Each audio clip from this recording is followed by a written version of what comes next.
But I'm really interested to dive into a little bit more about what you're doing around, helping entrepreneurs, helping other coaches, helping other leaders with their emotional intelligence, right? Helping them to really connect with their audience and just to be better leaders and to serve their audience better.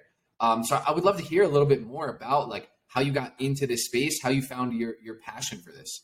Yeah, man. So I love talking all things emotional intelligence. And I think just to kind of set the groundwork, one of the most important things to recognize is that in business, it is all about connection, right? It's all about our ability to properly connect with another individual, whether it's our team, whether it's a client, but even outside of business, if we don't practice and develop emotional intelligence, what ends up happening is we're not able to create the trust and rapport that's necessary for us to move forward in any type of interaction.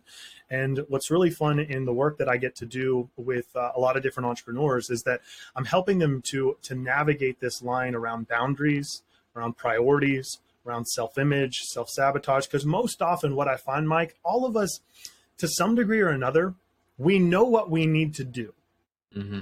But we don't often do it because of a number of reasons, whether it's fear or comparison, all these different justifications and reasons. What ends up happening is that we have these dreams and aspirations, these gifts, these things that I'm sure people listening, you have a gift, something that you want to share with the world.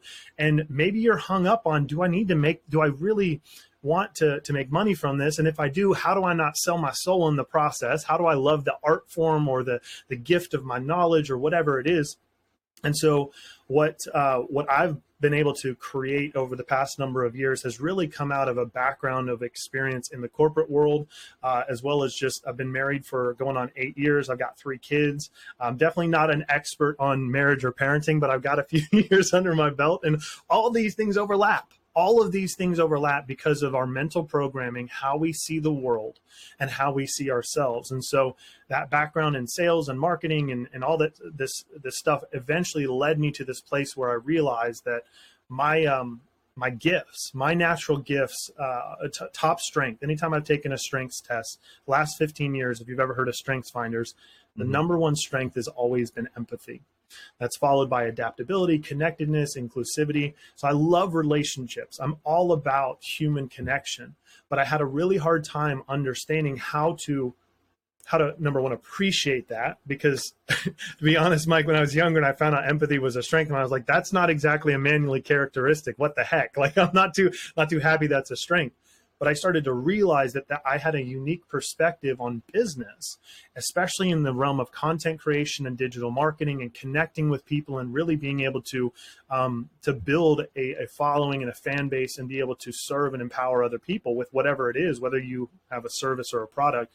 And so that has become this thing that I call fierce empathy coaching, where I'm working with individuals through this stuff, because most often sales, marketing, and operations and running a business, it's actually quite simple, right? It's not easy, but it's very, very simple. And where we get stuck and frustrated is we get in our own way. We self-sabotage. It's the mental game. It's how we see ourselves. It's what we believe about the world.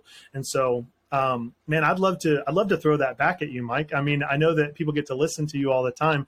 Like, really, where did your heart come from? Or how did you develop this desire to really empower creators, not only to succeed financially, but to succeed in sharing their gifts with the world? Yeah, and I think it really started a couple years back. I know we were talking right before we started recording, and you were telling me your journey, your experience, where like you had this corporate job, you were a top like 1% performer, and then you had this big transition period. It was quite similar for me as well. I had this job, I just wasn't really passionate about it. Decided to completely jump ship and like start my own business, start creating content for myself. And I had a handful of, mentors along the way, as we all do, right? You meet these people who help you along this journey. And then I just see how powerful that is and how important that is to have those people that can help guide you to where you want to go. And it's something that, I just opened my eyes to, like, I want to do that, right? I want to help people go through that same transition that I went through, right? I want to help people to be able to do some of the things that I've been grateful to be able to do over the past few years.